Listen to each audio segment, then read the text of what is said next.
സംസ്ഥാന ഫിഷറീസ് വകുപ്പ് പഞ്ചായത്തുകളുടെ സഹകരണത്തോടെ നടപ്പിലാക്കുന്ന ജനകീയ മത്സ്യകൃഷി പദ്ധതിയുടെ ഭാഗമായി പുതുശ്ശേരി ഗ്രാമപഞ്ചായത്തിലെ മറവക്കാട് നടുത്തറ മുരളീധരന്റെ പാറക്കുളത്തിൽ ഒന്നാം ഘട്ട മത്സ്യവിളവെടുപ്പ് നടത്തി. മത്സ്യവിളവെടുപ്പ് പുതുശ്ശേരി ഗ്രാമപഞ്ചായത്ത് 23-ാം വാർഡ് പുതിയ ഭരണസമിതി അംഗം എ ശശിധരൻ ഉദ്ഘാടനം നിർവഹിച്ചു.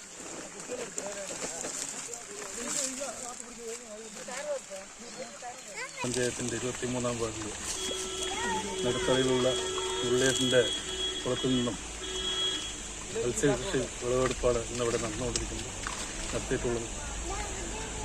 വളരെ നല്ല രീതിയിൽ തന്നെ ഉള്ളേറ്റൻ കുറച്ച് കാലങ്ങളായിട്ടത് നടത്തിക്കൊണ്ടിരിക്കുകയാണ്. മത്സ്യകൃഷി മാത്രമല്ല, കൃഷിയും ഇതൊക്കെ ആയിട്ട് അഗ്രികൾച്ചറുമായിട്ട് ബന്ധപ്പെട്ട് കൃഷി ആണ് മൂപ്പറിൻ്റെ ഉപജീവന മാർഗം കാലങ്ങളായിട്ടുള്ളത്.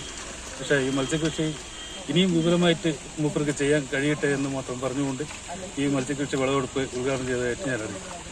3 കുളങ്ങളിലായി 5.97 ഏക്കർ വിസ്തൃതിയിലാണ് മുരളീധരൻ മത്സ്യകൃഷി നടത്തുന്നത്. പുതുശ്ശേരി ഗ്രാമപഞ്ചായത്തിലെ ശാസ്ത്രീയമായി മത്സ്യകൃഷി ചെയ്തു വരുന്ന കർഷകരിൽ ഒരാളാണ് മുരളീധരൻ. 60 സെന്റ് പുരയിടത്തിലെ കുളത്തിൽ നിന്നും ഭാഗികമായി 600 കിലോഗ്രാം മത്സ്യങ്ങൾ വിളവെടുത്തു. മത്സ്യക്കുഞ്ഞുങ്ങളെ നഴ്സറി പരിപാലനം നടത്തി വലിപ്പം എത്തിച്ച ശേഷമാണ് കൃഷിക്കുളങ്ങളിലേക്ക് മാറ്റുന്നത്. ആദ്യഘട്ടം സ്റ്റാർട്ടർ തീറ്റകളും പിന്നീട് മറ്റു തീറ്റകളും നൽകി വരുന്നു. കാർപ്പ് മത്സ്യങ്ങളായ കട്ല, രോഹു, മൃഗാൽ, സൈപ്രസ്, സിൽവർ കാർപ്പ് എന്നീ മത്സ്യങ്ങളും ആസാം വാള, തിലാപ്പിയ എന്നീ മത്സ്യങ്ങളും കൃഷി ചെയ്തു വരുന്നു.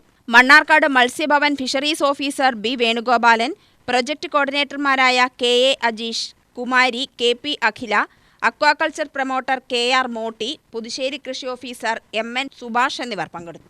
UTV news, Palakkad.